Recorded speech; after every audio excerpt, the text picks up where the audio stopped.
வணக்கம். பேசுறது கேக்குதுங்களா? வணக்கம்.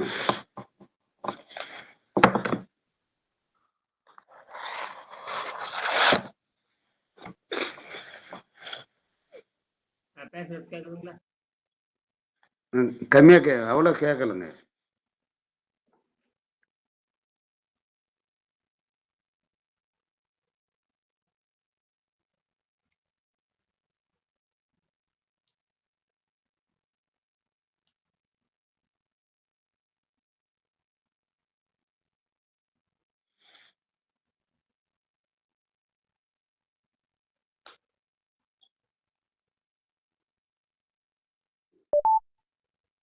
இப்ப கேக்குதா?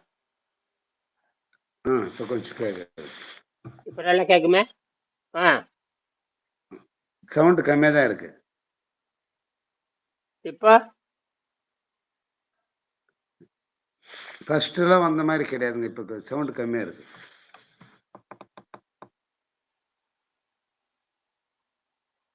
இப்போ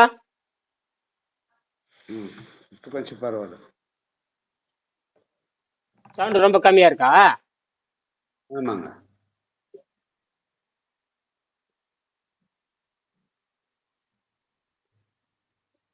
இப்ப கேக்குதுங்களா? இப்ப இப்ப இப்ப இப்ப இப்ப ஓகே. இப்போ வந்தது. இப்ப எப்பொருள் யார் யார்வை கேட்பினும் அப்பொருள் மெய்ப்பொருள் காண்பறிவு. இப்ப நாம் அந்த தொடர்ந்து நீர் மருத்துவத்தை புரிந்து கொண்டு மெல்ல மெல்ல நாம் ஜீரண நீரை நிறுத்தி பழகுகிற பயிற்சி. இப்ப உணவுக்கும் ஆரோக்கியத்துக்கும் எந்த சம்மந்தம் இல்லை. உணவு, நீ எந்த உணவு சாப்பிட்டாலும் ரத்தத்தை கெடுத்துரும். எந்த உணவு சாப்பிட்டாலும் ரத்தத்தை கெடுத்துரும்.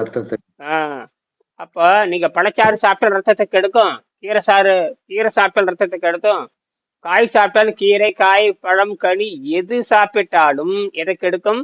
ரத்தத்தை கெடுக்கும்.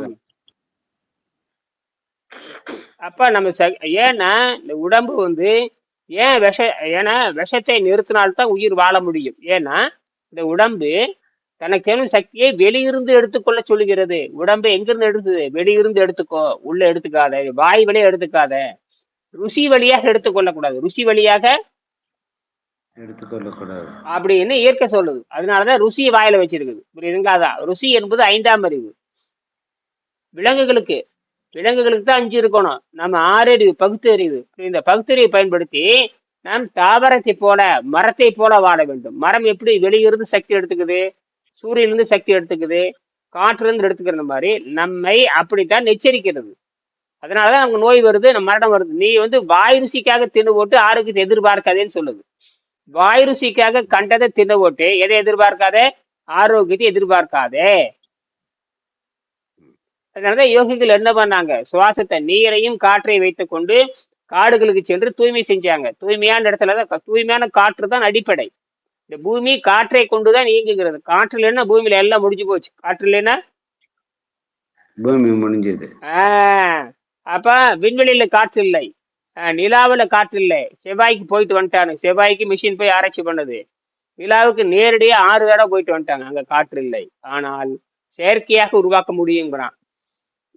செயற்கையாக உருவாக்கணும்னா அதுக்கு மின்சாரம் வேணும். இதுவரை அந்த மின்சாரத்தை தான் இனியன் கண்டுபிடித்து இருக்கிறார். அந்த மின்சாரத்தை தண்ணீரை 2ஆக பிரித்து கொள்ள முடியும். அப்புறம் வந்து ஈர்ப்பு விசை இல்லாமலேயே ஆன்டி கிராவிட்டி, ஈர்ப்புவை எதிர்க்கிற சக்கரத்தை கண்டுபிடிச்சிருக்கிறேன். இதெல்லாம் வரணும். வருகின்ற பொழுதுதான் நாம வந்து அறிவியல் மெய்யறிவியல் நம்ம உடம்பை நாமே காப்பாற்றிக்கணும். நம்முடமை நாமே காப்பாற்றிக்கணும். நமக்கான மின்சாரத்தை நாமளே தயாரித்துக் கொள்ள வேண்டும். நமக்கான கருவியை நாமளே உற்பத்தி செய்ய வேண்டும். இதுதான் விஷயமே. நமக்கான புரட்சியை நாமே பண்ணணும். மக்கள் மாறினால், மனசு மாறினால்தான் எல்லாம் நடக்கும். மற்றபடிக்கு அரசாங்கமோ அதிகாரிகளோ அவங்க யாரும் மக்களுக்கானவர்கள் அல்ல. எல்லாமே எதிரானவர்கள், தீமையா நன்மைக்கு எதிரானவர்கள் தான். உலகத்துல அத்தனை பேருமே 100க்கு 95 பேர் நன்மைக்கு எதிரானவர்கள் தான். தீமை செய்வதற்கு உதவி செய்வாங்க, தீமை செய்வதற்கு உதவி செய்வாங்க. ஆமா. தீமை நடந்ததுன்னா வராம, தீமை நடந்ததுன்னா அந்த தீமை வந்து இல்லாத மாதிரி பண்ணுவாங்க. தீமை நன்மை மாதிரி காட்டுவானுங்க தீமையை வந்து. அதனாலதான் நன்மை. அதனாலதான் இப்ப லட்சக்கணக்கான கொலைகள் நடந்தாலும் அரசாங்க அதிகாரிகள் எதையும் கண்டுக்க மாட்டார்கள். மக்கள் கத்துனாலும் நடக்கும். மக்கள் வந்து புத்தியை பயன்படுத்தி இறங்காத வரைக்கும் எதுவும் நடக்காது. இப்ப நீங்க நான் இவ்வளவு சொன்னாலுமே நீங்கள் உங்க சொந்த புத்தியை பயன்படுத்தி இதை கண்டுபிடிக்கணும். ம்.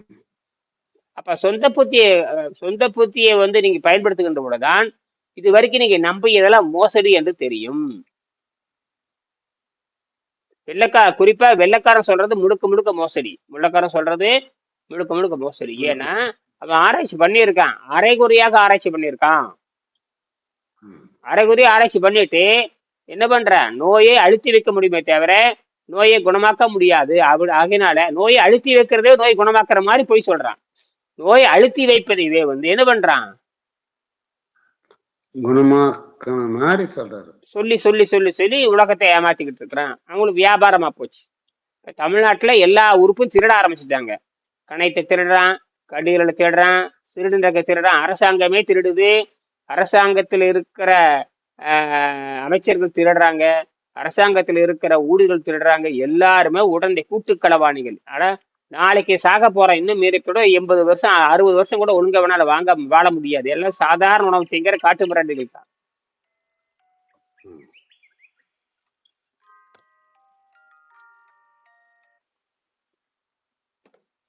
சாதாரண உணவை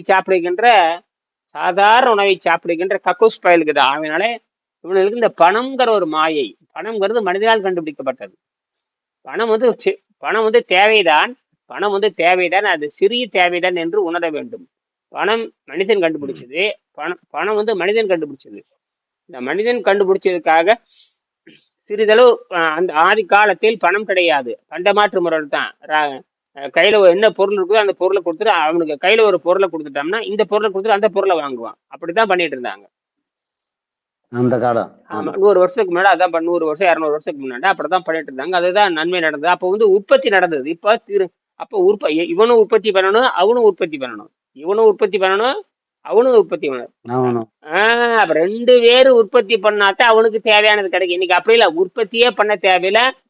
வெறும் காகித பணம் இருந்தால் போதும் மக்களை ஏமாற்றலாம்.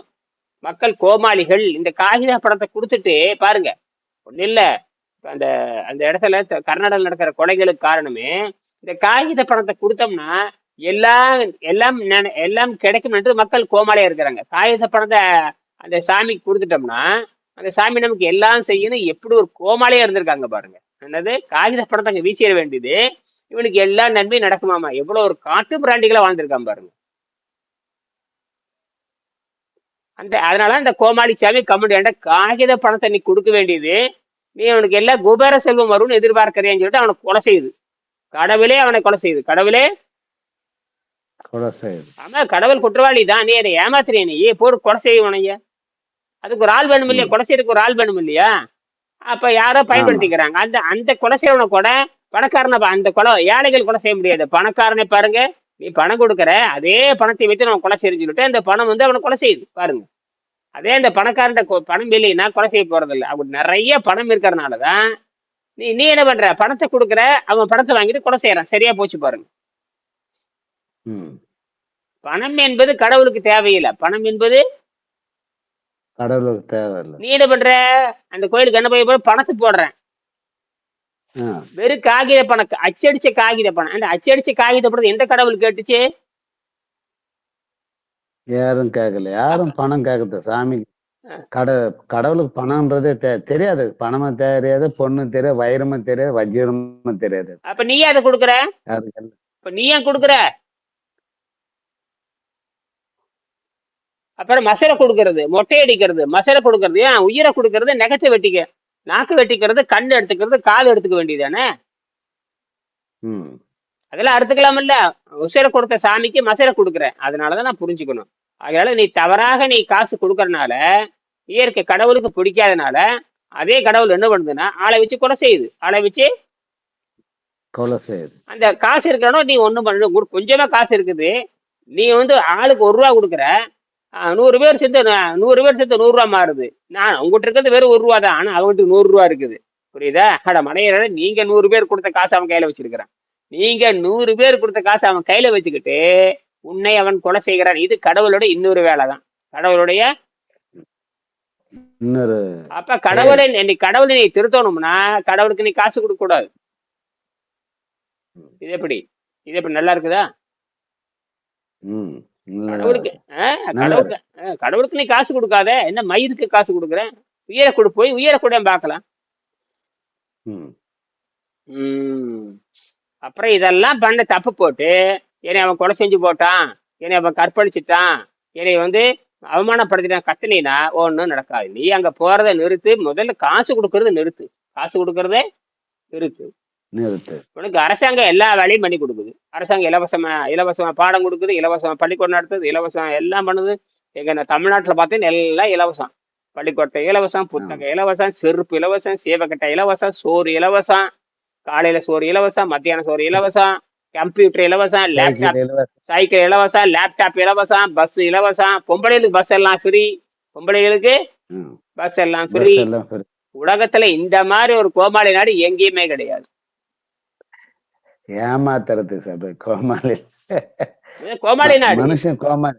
ஆஹ் ஆமா. இப்படி கொடுத்து போட்டு பிச்சைக்கார காசை கொடுத்து போட்டு உனையவே கொலை செய்யறான் பாருங்க. இவ்வளவு எல்லாம் கொடுத்து போட்டு அது போலீஸ்காரன் கொலை ம். செய்வான். நீதிமன்றம் வரைக்கும் எல்லாமே தப்பா நடக்கும். இவனா ஒரு விழுக்காடு நல்லவனா இருப்பான்.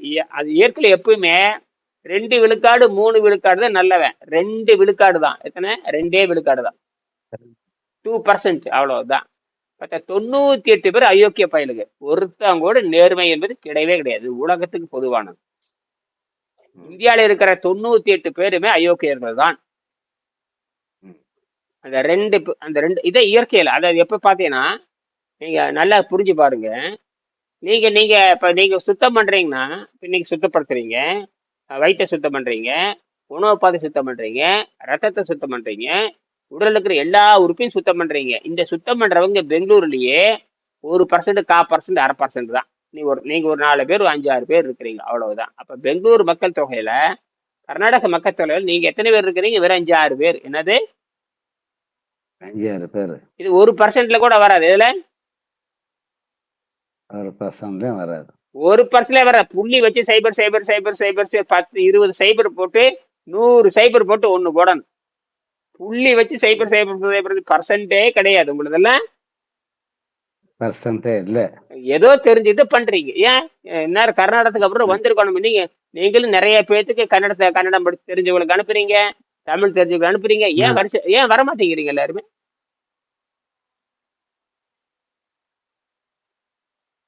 எல்லாத்துக்கும் தெரியுது.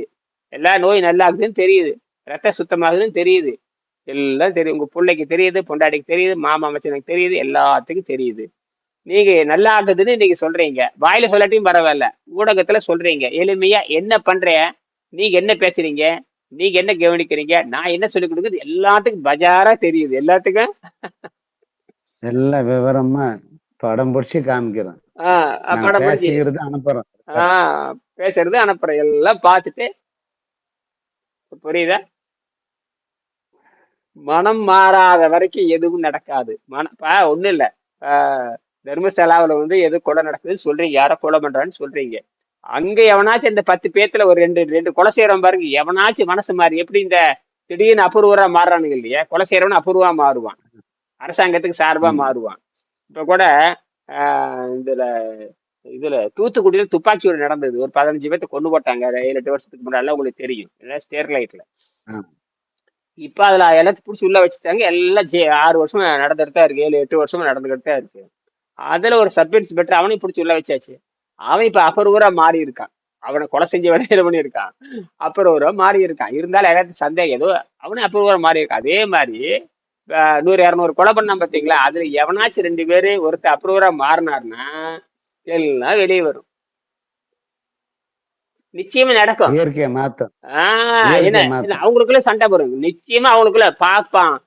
ஒரு நாள் இப்ப நிறைய தீவிரமா மக்கள் அங்க ஆராய்ச்சி பண்ணுகின்ற போது சந்தேகம் வர வர வர அந்த வெறி அடக்க முடியாது. இப்ப பாருங்க, இப்ப மக்கள் கோபமா இருக்குது, இப்ப கொஞ்சம் குறைய ஆரம்பிக்கு. இப்ப இல்ல அங்கேயே போயாச்சு.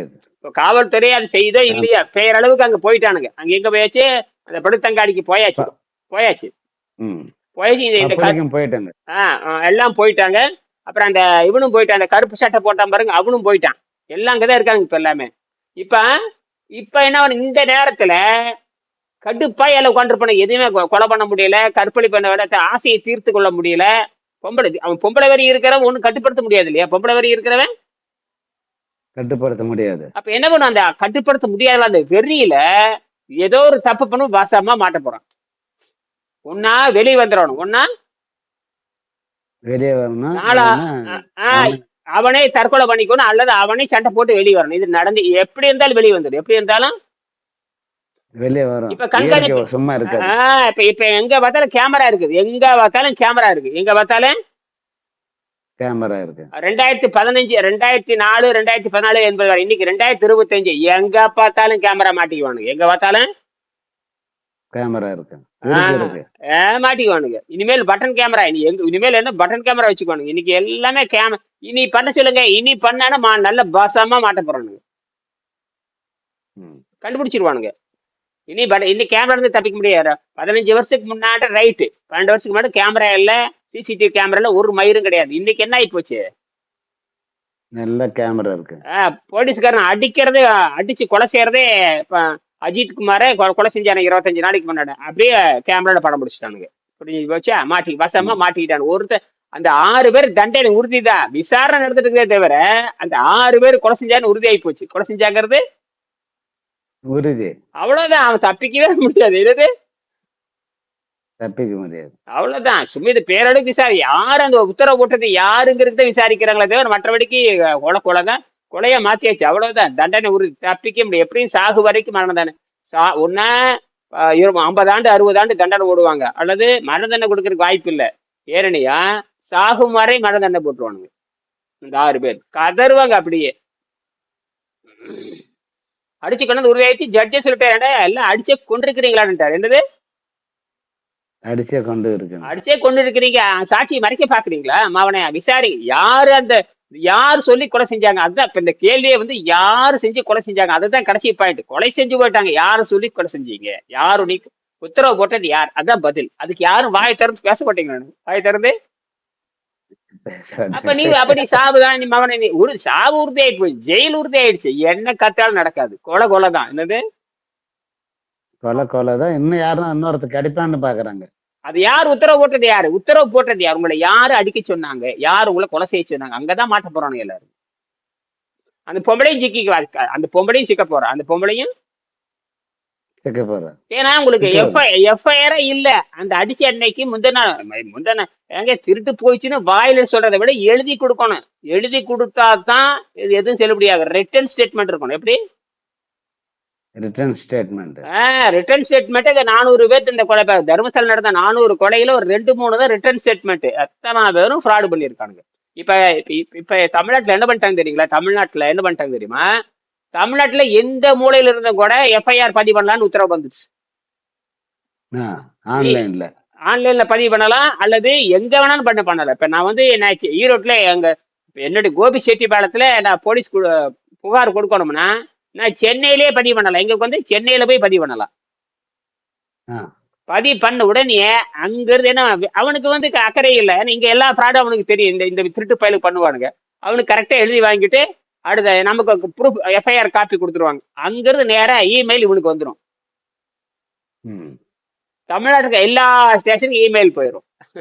இப்ப அந்த மாதிரி கொண்டு வந்துட்டாங்க. இது சுப்ரீம் கோர்ட் ஆர்டர். இது அரசாங்கம் அந்த வேலையை பண்ணி இருக்குது. இதே மாதிரி கொண்டு வந்துட்டாங்க, அறிவிச்சுட்டாங்க. ஐஜி அறிவிச்சாச்சு. இனிமேல் நீ சொந்த ஊர்ல புகார் கொடுக்க தேவையில்லை, எந்த ஊர்ல இருந்து எல்லாம் இமெயில் வந்தாச்சு. இமெயில கொடுத்தீங்கன்னா அடுத்த பின்னாடி அங்க போயிடும். இன்னார் இந்த இடத்துல புகார் கொடுத்துருக்காங்க, ஒரு நடவடிக்கை, எஃப்ஐஆர் காப்பி கையில வந்துடும். உங்களுடைய செல்போனுக்கு வந்துடும், காப்பியும் கொடுத்துருவாங்க. புரியுதுங்களா? அப்ப நீங்க பயப்பட தேவையில்லை. அதாவது குற்றத்தை குறைப்பதற்கான முயற்சி. ஏன்னா காவல்துறை ஃப்ராடு பண்ணுதுன்னு தெரிஞ்சு போச்சு. காவல்துறை ஃப்ராட் பண்றாங்க. அங்க அந்த ஏரியாவில் அவங்களுக்கு உறுதுணையா இருக்கிறாங்க. இப்ப எனக்கு தெரியும், பக்கத்து வீட்டுக்காரன் தவறு பண்றேன், அவனுக்கு உள்ளூர் போலீஸ்காரன் சம்மந்தம் இருக்கு. நான் என்ன பண்றேன், சரி இந்த உள்ளூர் போலீஸ்காரன் கேட்க பண்ண பணத்தை வாங்கி தப்பு பண்றது. நான் என்ன நேரம் போய் காஞ்சிபுரம் போயிருந்து ஏதோ ஒரு மாவட்டத்துக்கு போறது, அங்க போய் என்ன பண்றது, எழுதி கொடுக்க வேண்டும். எழுதி கொடுத்தா டக்குன்னு இவன் வந்து இவன் பண்ணி புகார் பண்ணி அதுக்கு பதில் சொல்லி ரெக்கார்ட் ஆயிரும், ரெஜிஸ்டர் ஆயிரும். ம். அப்புறம் வழக்கறிஞர் வச்சு பண்ணலாம். இப்படித்தான் கொண்டு வந்துட்டான். இனி இது வந்து தமிழ்நாட்டுல முன்னுதாரணம் ம். நடைமுறைப்படுத்தியாச்சு. வந்து 4 நாள் ஆச்சு. நீ அது மட்டும் ஆ. இல்ல, அது மட்டும் இனிமேல் என்ன பண்ண எஃப்ஐஆருக்கு நீ இதை ஆப்பே வடிவமைக்கிற. எஃப்ஐஆர் ஆப் இறக்கிக்க வேண்டியது, ஆ. எல்லா விவரத்தையும் அதுல பதிவு பண்ணி அனுப்பலாம். ம். இப்படியெல்லாம் வசதி வந்துருச்சு. அதனால இனி வந்து அந்த பணத்தை கண்டுபிடிப்பாங்களே தவிர ஆளை கண்டுபிடிக்கிறதுக்கு இன்னும் பல ஆண்டுகள் ஆகும். அப்பா. ம். பணத்தை ஆளை கண்டுபிடிக்கவே முடியாது. அதுக்கு எந்த சாட்சியுமே இல்லை. எந்த சாட்சியுமே சரி, யார் யார் என்னன்றது அவன் கொடுக்கணும். அந்த எந்த சாட்சி பணத்தை கண்டுபிடிப்பாங்க.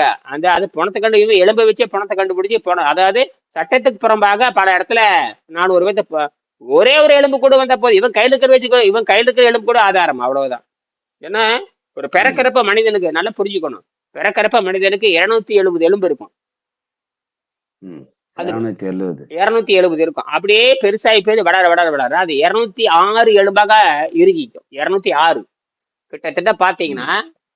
பாத்தீங்கன்னா 64 எலும்புகள் முன்னா சேர்ந்துரும். 270 எங்க, 206 எங்க? அப்ப இந்த கிட்டத்தட்ட பாத்தீங்கன்னா அந்த 64 எலும்புகள் ஒன்னா இணைஞ்சு வெறும் 206 எலும்பு இருக்கு. இவன் கையில இருக்கிறது பாத்தீங்கன்னா ஒரு 10-20 எலும்பு தான் இருக்கு. மிச்சம் இருக்கு 200 எலும்பு எங்க? ம். அந்த எலும்பை மேட்ச் பண்ணி பார்த்தா கண்டுபிடிச்சிடலாம். அப்ப அதுவே வந்து சட்டத்துக்கு புறம்பாக புதைச்சிருக்கிறாங்க. சட்டத்துக்கு புறம்பாக புதைச்சிருக்கு. அது ஆதாரம் கிடைச்சிடும். போதுச்சு. போனா எலும்பு கூட கிடைச்சி, எலும்பு கூட தான் கையிலேயே இருக்குது. எலும்பு கூட தான் கையில இருக்கு. அவன் அது எதுக்கு பொய் சொல்றான்? ம். அதனால அஹ், அஹ், அஹ், கொன்று புதைக்கப்பட்டது உண்மைதானே தவிர கொலையாளிகள் கண்டுபிடிக்க முடியாது. ம். அது உறுதி. கொலையாளிகளை கண்டுபிடிக்கிறது கஷ்டம். கஷ்டமோ எனக்கு நம்பிக்கை இல்லை. பார்த்தேன் நான். ஏன்னா கொலையாளி கண்டுபிடிச்சிக்கான எந்த எவிடன்ஸுமே இல்லை. ஆ. ஆனா இவன் சொல்றான் பாருங்க, இவன் வாய்விலே சொல்றான் பாருங்க, இதை வச்சு நசுக்குனா தான் கண்டுபிடிக்க முடியும். ம். பொறுப்புல யாரும் கேட்க மாட்டாங்கல்ல. அதுதான் இவன் சொல்றான். அவன் ரகசியமா எழுதி வேற வச்சிருக்கான். யார் யாரு என்னை ஆர்டர் பண்ணாங்க, எந்த கார் வந்துட்டு போனதுன்னு சொல்லியிருக்கான். இந்த கார் தான் வந்துட்டு போகுதுன்னு. என்னது எந்தெந்த காருன்ட்டு. கார் வந்து நிக்க, அந்த பணம் வரும்பொழுது கார் வந்துடும். பணத்துக்குள்ளதான் காரை கொண்டு வராங்க. ம். அந்த கார் தானே பணத்தை கொண்டு வர முடியும். ஆ. பப்ளிக்கே எப்படி தூக்கிட்டு வர முடியும்? கார்ல தான். மறைச்சுதானே கொண்டு வர முடியும். ஆமா. அப்ப அவன் சொல்ற அந்த கார் வந்துட்டாவே உனக்கு தெரியுது, ஓ இந்த கார் வந்தா நம்மளை கூப்பிடுறாங்கன்னு. கரெக்டா அதே கார் வரும், இறக்குள்ளே போடுவான்.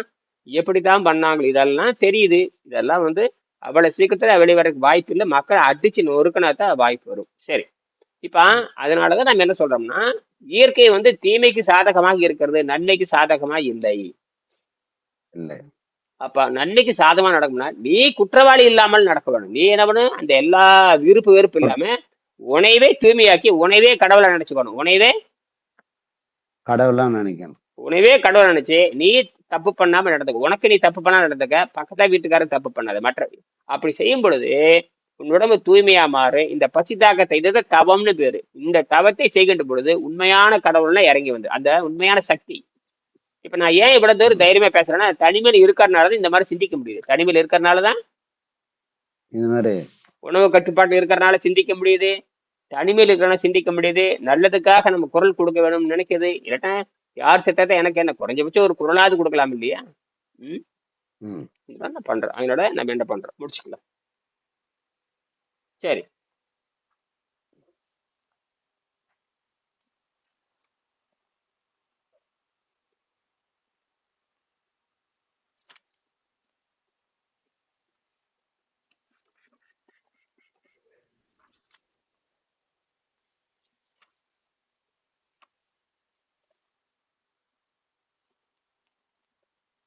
நூறாம் பக்கம் எடுக்க முடிச்சுக்கலாம். நூறாம் பக்கம் 99 100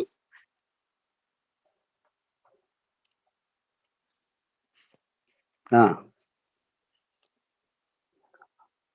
99 பாருங்க.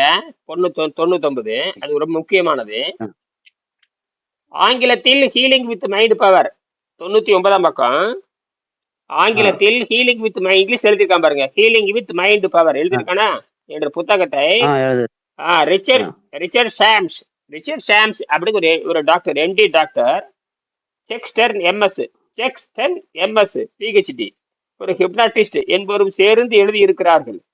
அதாவது இவங்க ரெண்டு பேரும் அலோபதி டாக்டர், அமெரிக்காவில் புகழ்பெற்ற அலோபதி டாக்டர், அமெரிக்காவில் புகழ்பெற்ற ஆ, அலோபதி டாக்டர். அவங்க என்ன சொல்றாங்கன்னா, இந்த ம், மருந்துகள் மாத்திரைகளை வச்சு குணமாக்க முடியாது, இதெல்லாம் மொத்த ம், நம்பிக்கையின் தப்பு ஆகியனால மனதை வைத்து குணமாக்குங்கள் சொல்ற கண்டு எழுதுறாங்க.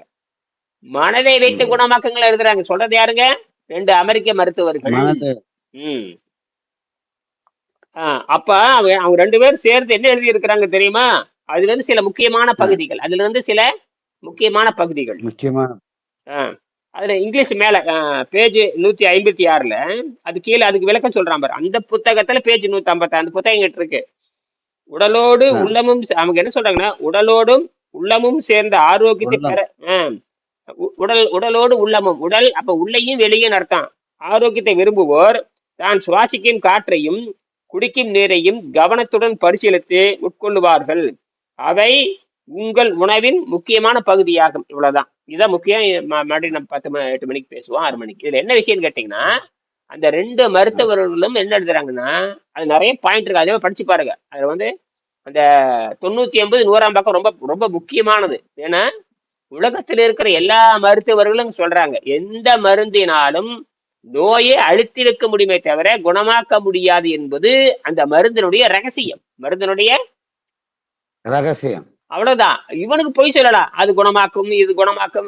நீ மருத்துவத்தை கேட்டீங்கன்னா போய் அல்ல குணமாக்கலன்னு சொல்லுவான் தவிர மருந்து போய் சொல்லாது. மருந்து என்பது நோயை அழுத்துமே தவிர, நோயை அழுத்தி வச்சு அ- தற்காலிகமா கட்டுப்படுத்துமே தவிர நோயை குணமாக்குற அதிகாரம் மருந்து கிடையாது. அப்படி பார்த்தீங்கன்னா மரணத்தையே வென்று மேனம். அப்படி பார்த்தீங்கன்னா மரணம் மரணம் ஏன் வருகிறது? நோய் முத்தி போய் தான் மரணம் வரும். என்னது? நோய் முத்தி போயிடுதான். ஆமா. அப்ப நீங்க நோய் முத்தாம பார்த்துட்டீங்கன்னா அப்ப மரணமே இல்லையே. மரணமே ம், கிடையாது. அப்ப மருந்துக்கு என்ன கிடையாது? வீரியம் கிடையாது. இதைத்தான் என்ன பண்றானுங்க? பொய் சொல்றானுங்க. இவனுக்கு பொய் சொல்லுவானுங்க. யார் சொல்லுவானுங்க? இந்தியாவில இருக்க அத்தனை மருத்துவர்களும் பொய் சொல்லுவானுங்க. இந்தியாவில இருக்கிற அத்தனை மருத்துவர்களும் பொய் சொல்றாரு. பொய் சொன்னா தானே பணம் கிடைக்கும். ம், பணத்துக்காக மருந்து. பணத்துக்காக மருந்து வச்சுக்கிறான். ஆனா மருந்து குணமாக்குறது இல்ல. அப்படி பார்த்தா சக்கரை நோய் குணமாயிருக்கணும், மூட்டு வலி குணமாயிருக்கணும், முழங்கால் வலி குணமாயிருக்கணும், தலைவலி குணமாயிருக்கணும், சதை தோல் நோய் குணமாயிருக்கணும், சத நோய் குணமாயிருக்கணும், எலும்பு நோய் குணமாயிருக்கணும், நரம்பு மண்டலம் குணமாயிருக்கணும், அப்புறம் நாளமில்லா சுரப்பு குணமாயிருக்கணும், சுவாச நோய் குணமாயிருக்கணும், இனப்பெருக்க மண்டலம் குணமாயிருக்கணும். எதுவுமே குணமாக்கல. எதுவுமே குணமாக்க முடியல. எதே சந்தேகம் இருந்தா கேளுங்க. 48 மணி நேரம் இன்னைக்கு அத எத்தனை? சொல்லுங்க. 48 50 மணி நேரம் இருந்தேன். நைட்டு 8 மணிக்கு தான் சாப்பிட்டேங்க. ஆஹ் அருமை. 50 ஹவர் ஆயிடுச்சு. பரவாயில்ல, வெரி குட். என்ன மயக்கம் கெருக்கு சோறு எதுவும் வரலையா? ம். இல்ல, நேத்து கொஞ்சம் வெளியே போயிட்டு இருந்தேன் மார்க்கெட், அதனால வர்றது லேட் ஆயிடுச்சு பரவாயில்ல பரவாயில்ல. பைக்கில். சரி. அப்ப நேத்து சாப்பிட்டீங்களா? என்ன சாப்பிட்டீங்க நேத்து? அவளைக்கு, ம். சொரக்காய், ஆ கேரட்டு. ஆ அப்படி சாப்பிடும் பொழுது, அந்த சாப்பிடும் பொழுது ஒரு நிமிஷம் பேசிடுறேன். இன்னைக்கு வந்து நான் வந்து 48 மணி நேரம் நீர் பயிற்சி பண்ணியிருக்கேன், 48 மணி நேரம் திரவ பயிற்சி பண்ணியிருக்கேன், 48 மணி நேரம் மாங்காய் சாறு பயிற்சி பண்ணி, என்ன பயிற்சி பண்றீங்களோ அதை பேசி என்ன பண்றீங்க, ஒரு நிமிஷம் ஆ, ஒரு நிமிஷம் பதிவு பண்ணி எனக்கு போடுங்க. இனிமேல் என்ன பண்றீங்கன்னா 2 நாளைக்கு ஒருக்கா என்ன சாப்பிட்டு என்ன ஆ, முடிக்கிறீங்கன்னு பேசி போடுங்க. புரியுதா? இந்த மாதிரி 2 நாள் பண்ணியிருக்கேன், எனக்கு இந்த 40 நாளா ம், பண்றேன், இன்னைக்கு 35வது நாள், இன்னைக்கு 14 எத்தனாவது நாள் ஆயிருக்குதோ இந்த மாதிரி எழுதியிருக்கேன். நான் ம், எழுதிட்டு வரேன், தினமும் நான் எழுதிட்டு வர்றேன், தினமும் என்ன பண்றேன், எழுதிட்டு ம். வர்றேன். எனக்கு எழுதிட்டு. எனக்கு என்னென்ன ம், பிரச்சனை இருந்தது, எனக்கு கை கால் வலி இருந்தது, மூட்டு வலி இருந்தது, கால் குடைச்சல் இருந்தது, வெரிகோஸ் வெயின் இருந்தது, இடுப்பு வலி இருந்தது, உடம்பு பாரமா இருந்துச்சு, இதெல்லாம் எனக்கு என்ன ஆயிட்டு இருக்குது, படிப்படியா படிப்படியா குறைச்சிட்டு வர்றேன். அது போக நான் ரத்தத்தை ஆராய்ச்சி ம், பண்ணிட்டு நான் வந்து மெடிக்கல்ல போய் ரத்தத்தையும் பிளட் டெஸ்ட் யூரின் டெஸ்ட் பண்ணிட்டு வர்றேன், மாசம் மாசம் டெஸ்ட் எடுக்கிறேன்.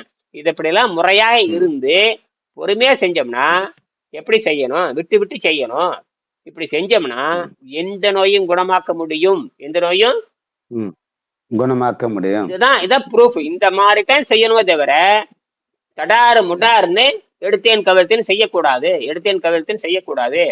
எந்த ஒரு ஒரு முறையாக தெரிஞ்சுக்கணும். ஆசிரியர் எல்லாமே செய்யக்கூடாது. இதுக்கான பாட புத்தகம் இருக்குது, இதற்கான பயிற்சி புத்தகம் இருக்குது. எந்த மொழியிலையும் நீங்க என்ன பண்ணலாம், ஒரு புத்தகத்தை வாங்கிட்டு எந்த மொழியில நீங்க மொழிபெயர்த்துக்கலாம். இந்த புத்தகத்தை ம். நீங்க நினைச்சீங்கன்னா ஒரே மணி வாங்கி நேரத்துல மொழிபெயர்த்துக்கலாம். ஒரே மணி நேரத்துல ம். மொழிபெயர்க்கலாம். மொழிபெயர்த்து நீ படிச்சுக்கணும். புத்தகமா போட தேவையில்லை, கையில வச்சுக்க. வேணும்னு முக்கியமான பக்கத்தை ஜெராக்ஸ் எடுத்துக்க வேண்டியதுதான். நான் அனுப்பிச்சிருக்கேன் பாருங்க உங்களுக்கு எப்படி செய்யறதுன்னு. ஒரு 15 வரி கன்னடத்துல கூட அனுப்பிச்சேன். கன்னடத்துல ஒரு 20 வரி அனுப்பிச்சேன் கன்னடத்துல. ஆ. அனுப்பிச்சுக்கிறீங்க அனுப்பிச்சுக்கிறீங்க அது பாருங்க. பத்தாதா? அது கன்னடத்துல இருக்குது, இங்கிலீஷ்ல இருக்குது, தமிழ் இருக்குது. இதை விட என்ன சொல்ல முடியும்? ம். ஆமா. அதாவது நல்ல மாட்டுக்கு ஒரு சூடு, நல்ல மாட்டுக்கு ஒரே ஒரு சூடு போட்டா போதும். நல்ல மாட்டுக்கு. ஆ. ஒரே சூடு. சரி, சந்திக்கலாமா? நன்றி. சரி. இன்னைக்கு அது எடுக்கலாங்களா இன்னைக்கு பயிற்சி? 48 மணி நேரம் போடுங்க. நேத்து என்ன சாப்பிட்டீங்க? நவலு கீழு சுரக்காய் எல்லாம் போட்டீங்க. இப்ப இந்த சாப்பிட்டது வெளியே போதான்னு பாருங்க. இப்போ சாப்பிட்டது வெளியே போற வரைக்கும் சாப்பிடாதீங்க. நீரை பயிற்சி அந்த நீரோ அல்லது இன்னைக்கு என்ன பண்றீங்க அப்பப்ப இன்னைக்கு என்ன பண்றீங்கன்னா கொஞ்சம் என்ன பண்றீங்கன்னா தண்ணியில ஆரம்பிச்சு பேரிச்சு மசாலா அப்பப்போ தண்ணியில ஆரம்பிங்க. ஒரு 10 மணி 11 மணிக்கு ஆ. ஒரு 4-5 பேரிச்சு மரம் சாப்பிடுங்க. அப்படியே வேலையை பாருங்க, பசி ம். நிறுத்துங்க. அதுக்கப்புறம் அப்படியே அப்படியே கொஞ்சம் கொஞ்சம் சாப்பிட்டு போய் ஒரு 2 மணிக்கு ஒரு 4-5 பேரிச்சு மரம் போடுங்க. அப்படி சாயங்காலம் வீட்டுக்கு ஆ. வாங்க. தண்ணி சாப்பிட்டு பேரிச்சு மரம் சாப்பிட்டு முடிச்சுக்கங்க. அந்த 48 மணி நேரத்துல இந்த ஏற்கனவே சாப்பிட்ட சொரக்காய் கிறக்காய் சோறு அரிசி அவல் கீவல் எல்லாம் வெளியே போயிடும். இந்த பேரிச்சு மரம் வெளியே ம். போயிடும். நீங்க 48 மணி நேரத்துல இனிமா கொண்டு குடலை வந்து ஆசன வாய் சுத்தம் பண்ணிக்கங்க. சுத்தம் பண்ணிட்டு நீங்க என்ன பண்றீங்கன்னா சுவையான ஒரு ஏதாவது ஒரு காய்கறியா, எப்படி ஏதோ ஒரு காய்கறியோ கீரையோ ஏதோ ஒன்று வச்சு என்ன பண்றீங்க, ஒரு சப்பாத்தி ம். வச்சு முடிச்சுக்கலாம். ஒரு சப்பாத்தி வச்சு ஒரே ஒரு சப்பாத்தி வைங்க. முடியுது. நிறைய கீரை வச்சுங்க, முருங்கை கீரை வைங்க. அல்லது இந்த பப்பாளிக்காயை ஆ. பொரியல் பண்ணலாம். பப்பாளிக்காய் நிறைய பப்பாளிக்காய் ரொம்ப நல்லது. மருந்து இல்லாத பப்பாளிக்காய் கேரளா தான், அங்கே நிறைய பப்பாளி கிடைக்குது. இல்லை பப்பாளிக்காய் அதில் பண்ணி ஆமா. பாருங்க. நல்லா பொரியல் பண்ணி பெரிய பெரிய சுரக்காய் மாதிரி பெருசு பெருசாக போட்டு எண்ணெய் ஊற்றி நல்லா தாளிச்சிடணும். எண்ணெய் தாளிச்சு போட்டு கொஞ்சம் உப்பு காரம் குறைய பச்சை மிளகாய் எல்லாம் போட்டு உப்பு காரம் போட்டு நெய் ஊற்றி தாளிச்சிக்கலாம். நெய் ஊற்றி தாளிச்சிக்கலாம். தாளிச்சிட்டு ம். அதோட கொஞ்சம் மீல் மேக்கர் இருக்கு இல்லையா, அந்த பிரியாணிக்கு போடுற கடை, அந்த ஒரு மாதிரி இருக்கு இல்லையா, அந்த சோயா உருண்டை. ஆ. அதை கூட என்ன பண்ணிக்கலாம்னா கொஞ்சம் அது சிறு சிறுசா இருக்கும். அது மாதிரி ஒரு 100 கிராம் உள்ள போட்டுக்கலாம். அது சோயா மச்சல சின்ன உருண்டையும் இருக்குது, பெரிய உருண்டையும் இருக்குது. சின்ன உருண்டையும் இருக்குது, பெருசு இருக்கு. சிறுசு நிறைய கொஞ்சம் 100 கிராம் உள்ள போட்டோம்னா அந்த சுரக்காய் போட்டோம்னா சாப்பிட்றதுக்கு ரொம்ப நல்லா இருக்கும். சரி. சாப்பிட்டு முடியுங்க, பார்ப்போம். மறுபடியும் நான் காலையில் 6 மணிக்கு பார்க்கலாம், இல்லை 10 மணிக்கு வாங்க. நன்றி. ஆ.